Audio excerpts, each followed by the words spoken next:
Vi bruger Workflow to Go til at planlægge Magnus' almindelige hverdag. Hvad er det for nogle ting, han skal huske, når han står op om morgenen? Hvad er det for nogle ting, han skal nå på en almindelig skoledag? Hvordan kan jeg komme til tiden?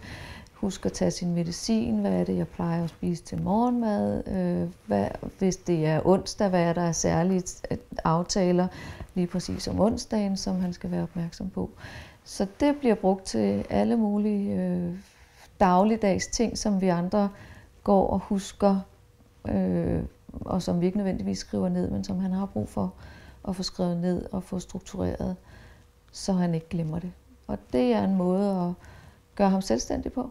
Det er en måde, at vi slipper for, eller han slipper for, at jeg skal gå og minde ham om ting hele tiden. Det er en måde at blive voksen på og tage ansvar for sin egen hverdag, og også selvom man har udfordringer. Først så tænkte jeg, at jeg ved, at mine tekniske evner, de rækker til at skulle finde ud af det her, men jeg har jo fundet ud af, at bruge Workflow to Go er jo rigtig nemt, og man kan hurtigt få lagt de der ting ind, som man lige kommer i tanke om, uden at det kræver de store tekniske forhåndskendskaber. Så det er rigtig fedt, og det bliver jo også interessant for de unge, lige snart det er noget, der er elektronisk.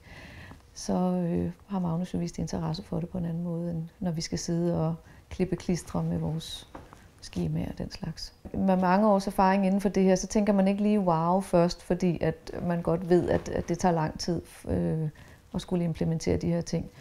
Men jeg er overrasket over, hvor hurtigt det er gået, at vi har fået implementeret flere og flere ting her omkring den der Workflow to Go.